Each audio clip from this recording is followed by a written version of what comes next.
ॐ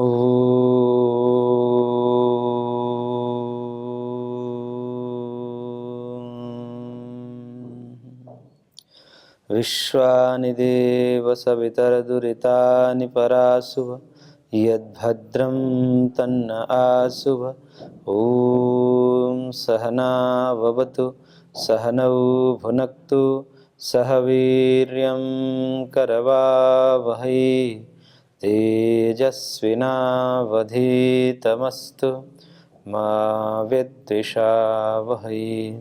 ओम शांति शांति शांति।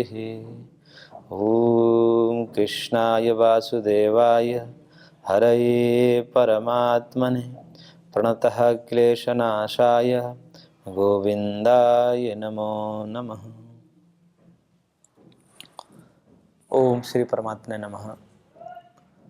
ज्ञान कर्म संन्यास योग नामक चतुर्थ अध्याय का हम स्वाध्याय कर रहे थे, जिसमें कर्म, विकर्म और अकर्म की बात भगवान कही, और उसमें से अकर्म पर चर्चा हम कर रहे थे कि वह कौन सा कर्म है जो कर्म होते हुए भी अकर्म है, अर्थात वह बंधन का कारण नहीं होता है।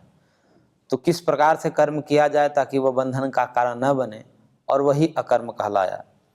उस विषय में भगवान ने कहा श्लोक संख्या 20 में, त्यक्त्वा कर्म फलासंगम नित्य तृप्तो निराश्रयः कर्मण्यभिप्रवृत्तोपि नैव किंचित करोति सः। कि कर्मासक्ति और फलासक्ति का त्याग करके जो नित्य तृप्त है, आत्मा में भगवान में नित्य तृप्त है, भगवान में ही रमण कर रहा है और निराश्रय है, आशा से फलाशा से बंधा नहीं हुआ है जो, तो वह व्यक्ति कर्म करते हुए भी, कर्म में प्रवृत्त होते हुए भी मानव कर्म में प्रवृत्त नहीं है। नैव किंचित करोति सः, वह मानव कुछ नहीं कर रहा है।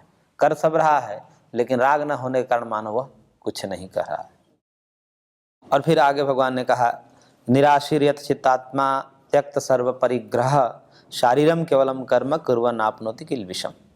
निराशी हो गया है, आशा रहित हो गया है, किसी प्रकार की आशा नहीं है उसको, और जिसका अंतःकरण मन बुद्धि इंद्रियां आदि संयमित हैं, जो जितेंद्रिय है, जितेंद्रिय होकर के समस्त भोगों का जिन्हें मन से परित्याग कर दिया है, तो वह संपूर्ण आशा से रहित होने के कारण वह केवल शरीर से कर्म करता है, मन से कर्म नहीं करता है। मन में तो भगवान को बसा रखा है, इसलिए केवल शरीर से कर्म करता हुआ व्यक्ति कर्मजन्य जो दोष है वो पापों से लिप्त नहीं होता। यहाँ पर बार बार पाप शब्द आता है और आ रहा है, आगे भी आएगा, किल विषम न आपनोति। तो यहाँ पर किल विषम पाप, हालांकि अर्जुन तो पाप कर्म करने नहीं जा रहा है, उसके लिए तो विधेय कर्म है, उसके लिए तो पुण्य कर्म है, क्योंकि जो जिसके लिए विहित कर्म होता है वो पुण्य कर्म होता है।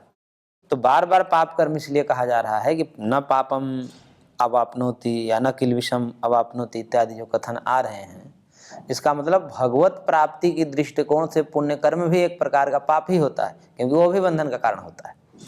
तो भगवत प्राप्ति की दृष्टिकोण से, मोक्ष की दृष्टिकोण से, निश्रेयस की दृष्टिकोण से पुण्य कर्म भी बंधन का कारण होने से वह भी पाप ही जैसा हो जाता है साधक के लिए।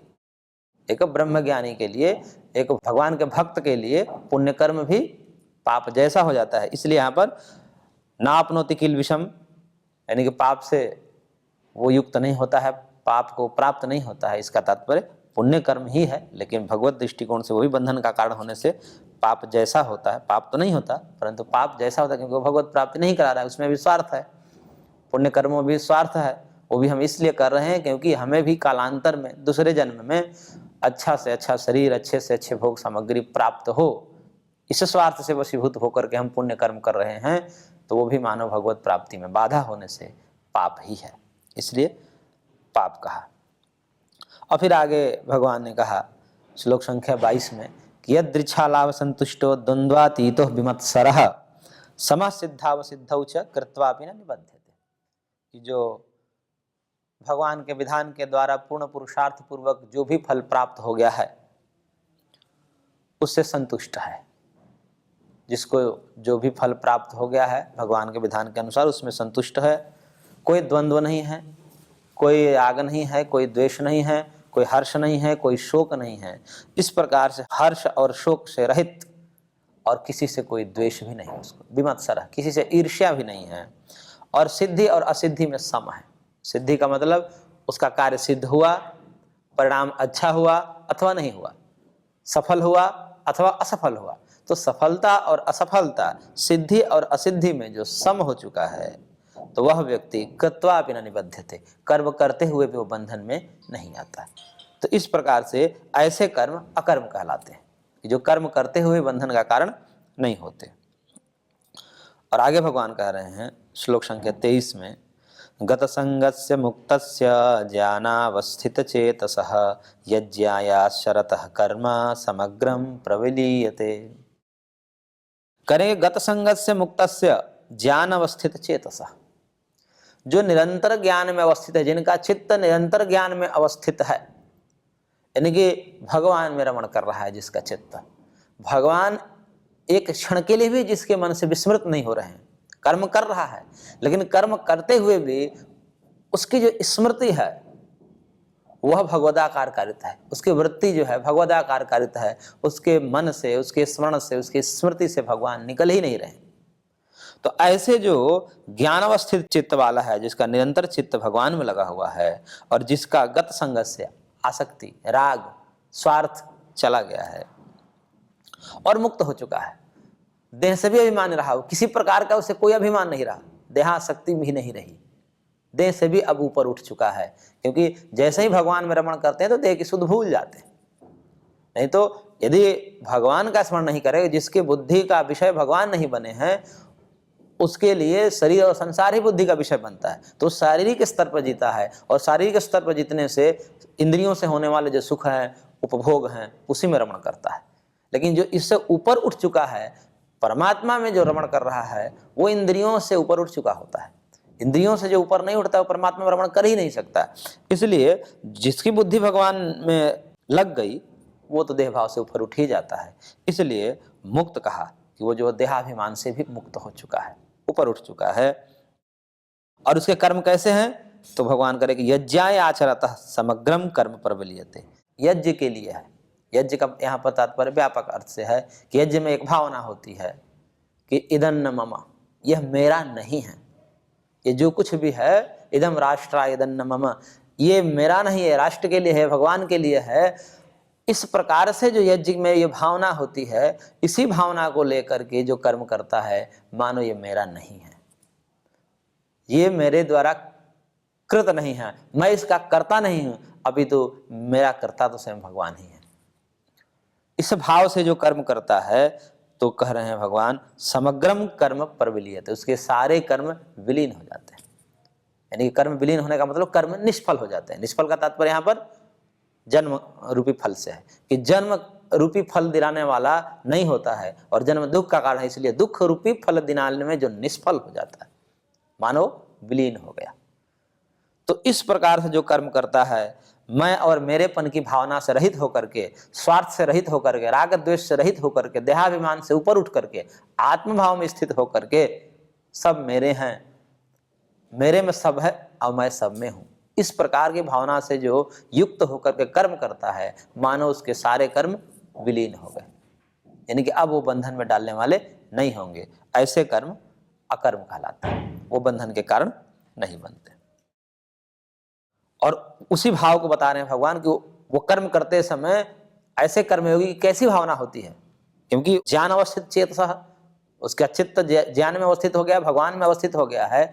तो भगवान में जिसका चित्त अवस्थित हो जाता है, वो कर्म करते समय उसकी दृष्टि कैसी होती है, इसका वर्णन भगवान कह रहे हैं श्लोक संख्या 24 में।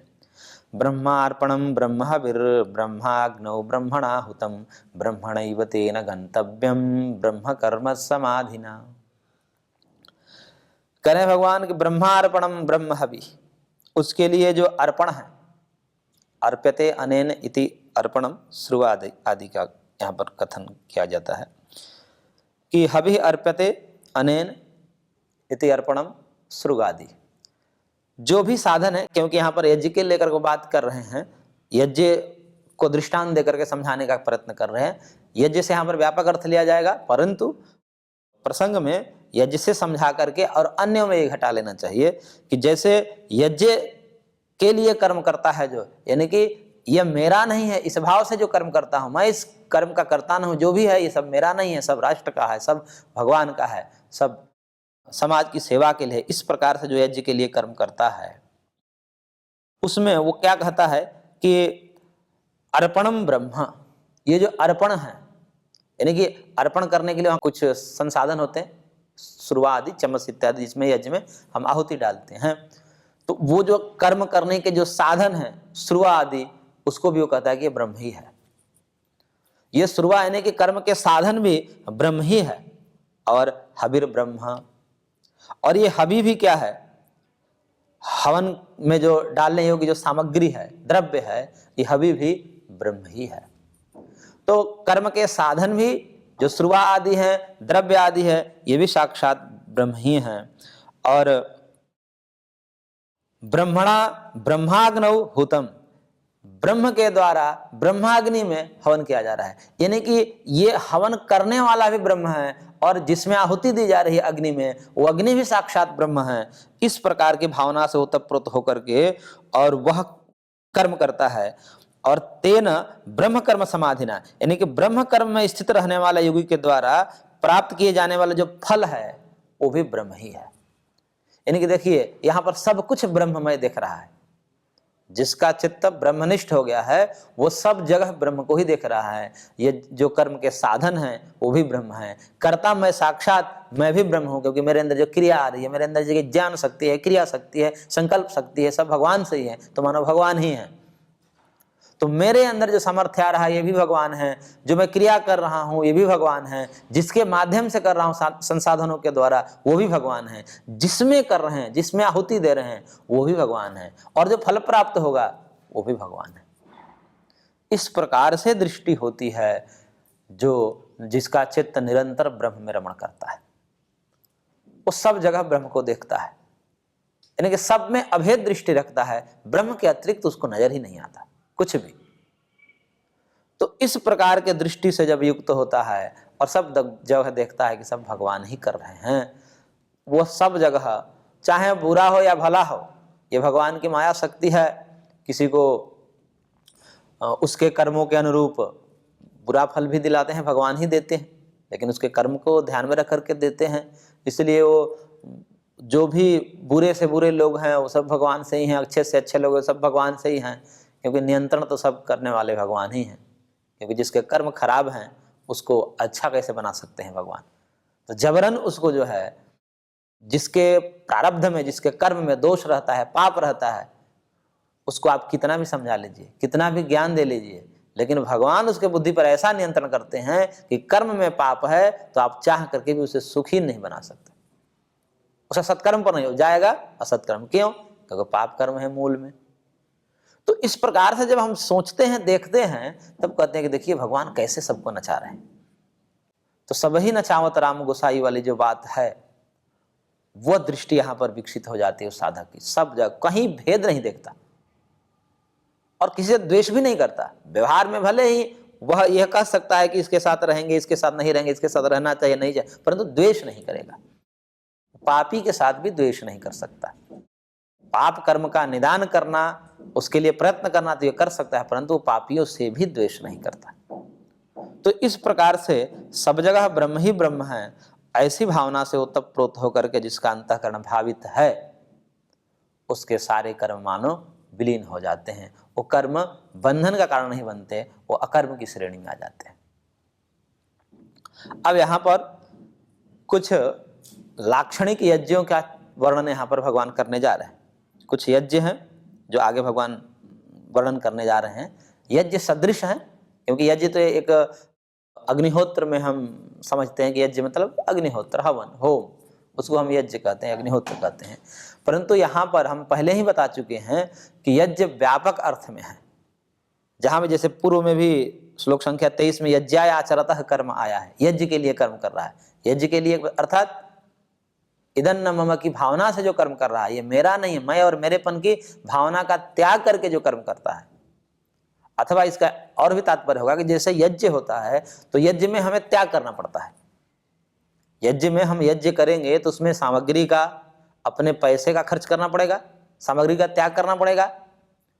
तो यज्ञ के लिए कुछ द्रव्य का त्याग करना पड़ेगा, कुछ पैसे खर्च करने पड़ेंगे, समय भी अपना खर्च करना पड़ेगा, श्रम भी खर्च करना पड़ेगा। बिना त्याग किए यज्ञ संभव ही नहीं है।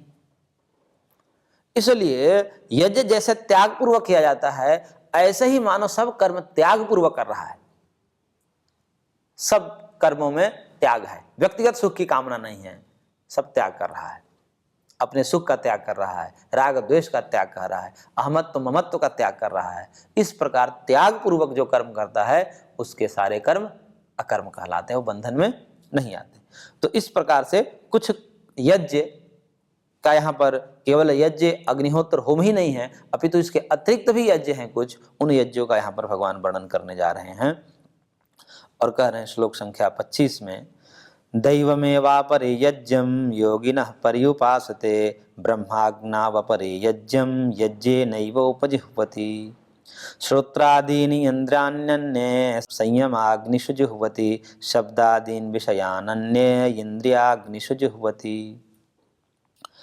कह रहे भगवान के अपरे योगिनः दैवम यज्ञम एव पर्युपासते। कुछ योगी होते हैं वो दैव यज्ञ की उपासना करते हैं। दैव यज्ञ का मतलब जो हम अग्निहोत्र के माध्यम से यज्ञ करते हैं और जिसमें हम द्रव्य की आहुति देते हैं और द्रव्य से संबंधित मंत्र और देवता रहता है, तो द्रव्य मंत्र देवता पूर्वक आहुति देते हैं। इस देवता के लिए ये मंत्र हैं और इसके ये द्रव्य हैं, उसको छोड़ते हैं, हम अग्निहोत्र करते हैं अग्नि में। तो इस प्रकार से कुछ योगी तो ये देव यज्ञ करते हैं, इसे देव यज्ञ बोलते हैं। इसे ही भगवान आगे द्रव्य यज्ञ कह करके संबोधित किया है।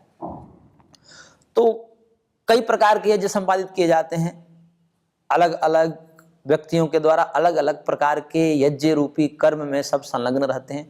उन यज्ञ के प्रकार भगवान बता रहे हैं कि एक साक्षात यज्ञ है जो अग्निहोत्री है, यज्ञ के माध्यम से भगवान की उपासना करते हैं और वेद देवों के रूप में भगवान को देखते हैं। ओम इंद्राय स्वाहा, ओम सोमाय स्वाहा, ओम प्रजापतये स्वाहा इत्यादि रूप में देवताओं की उपासना करते हैं। तो कुछ तो ये भी एक यज्ञ है जिसे देव यज्ञ या द्रव्य यज्ञ कहते हैं, ऐसे भी उपासना करते हैं। और कोई व्यक्ति जो है ब्रह्माग्नौ यज्ञेन यज्ञम उपजिह्वति, कोई तो ब्रह्माग्नि में यानी कि ब्रह्म को ही अग्नि बना लिया और उसमें ही अपने आत्मा को ही हवि बना दी, तो इसको ज्ञान योग कहते हैं। जैसे सन्यासी जो होता है उसके लिए विधान होता है कि वह समारोपणाद आत्मन्य प्रतिषेध, एक सूत्र है न्याय शास्त्र में, उसमें कहा कि वह जो सन्यासी है अपने आत्मा में ही उस अग्नि का अध्यारोप कर लेता है, यानी कि परमात्मा को ही अग्नि मान लिया और आत्मा को हवि मान लिया और उसमें आत्मज्ञान रूपी हवि से परमात्मा में मानो हवन कर रहा है। तो उसका हवन जो है अंदर चल रहा है, उसका यज्ञ अंदर चल रहा है, इससे कहते हैं ज्ञान यज्ञ। आत्मज्ञान में आत्मा को परमात्मा में लगा दिया, ज्ञान के द्वारा परमात्मा का निरंतर भजन कर रहा है और जिसकी बुद्धि निरंतर परमात्मा में लगी हुई है, ऐसे ब्रह्म ज्ञान रूपी उपासना कर रहा है भगवान की।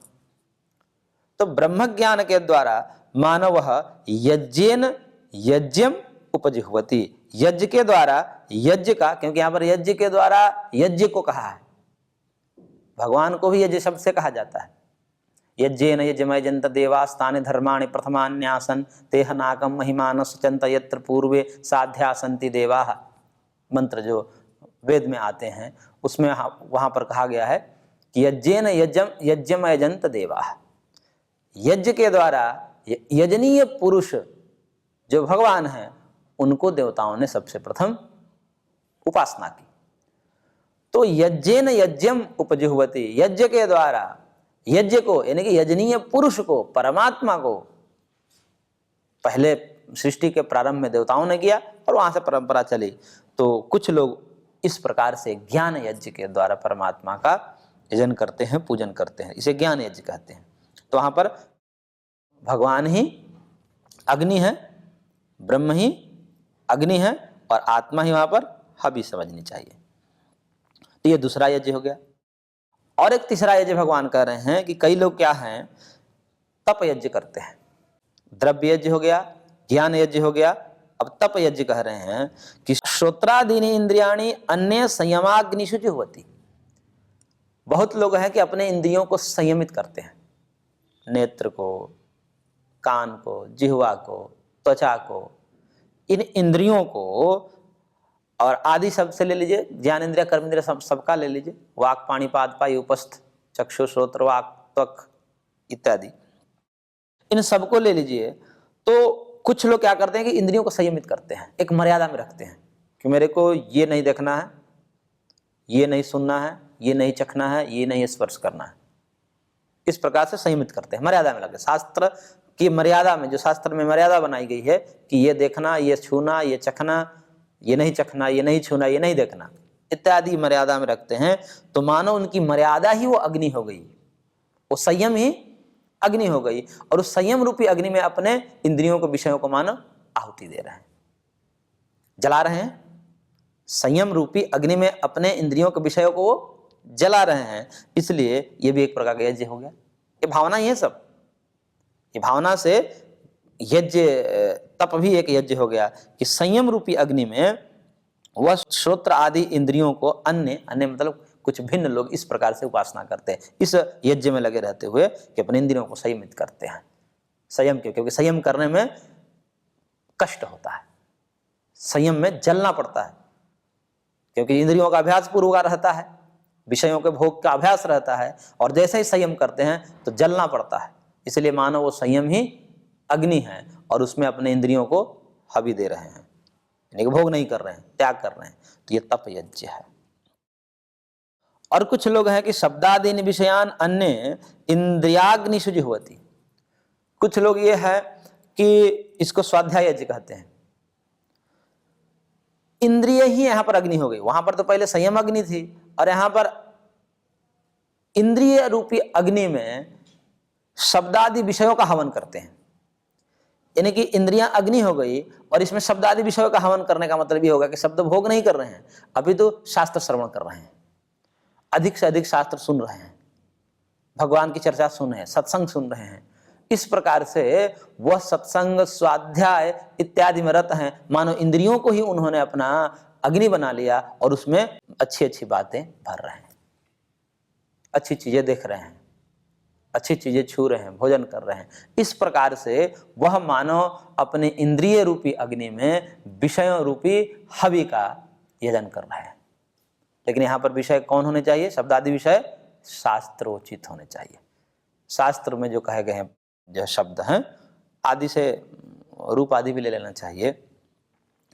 तो इसको कहते हैं स्वाध्याय यज्ञ, कि वो व्यक्ति स्वाध्यायरत है, क्योंकि स्वाध्याय प्रवचनाभ्याम मा प्रमदः, ऐसा उपनिषद का उद्घोष है कि स्वाध्याय और प्रवचन में कहीं प्रमाद नहीं करना चाहिए। ये निरंतर की चीजें हैं, रोज स्वाध्याय करना चाहिए, रोज उपदेश देना चाहिए।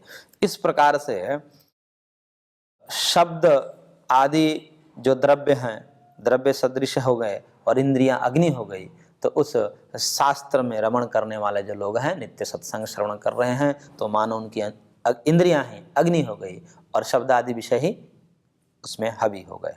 तो इस प्रकार स्वाध्याय यज्ञ में भी बहुत लोग रत रहते हैं।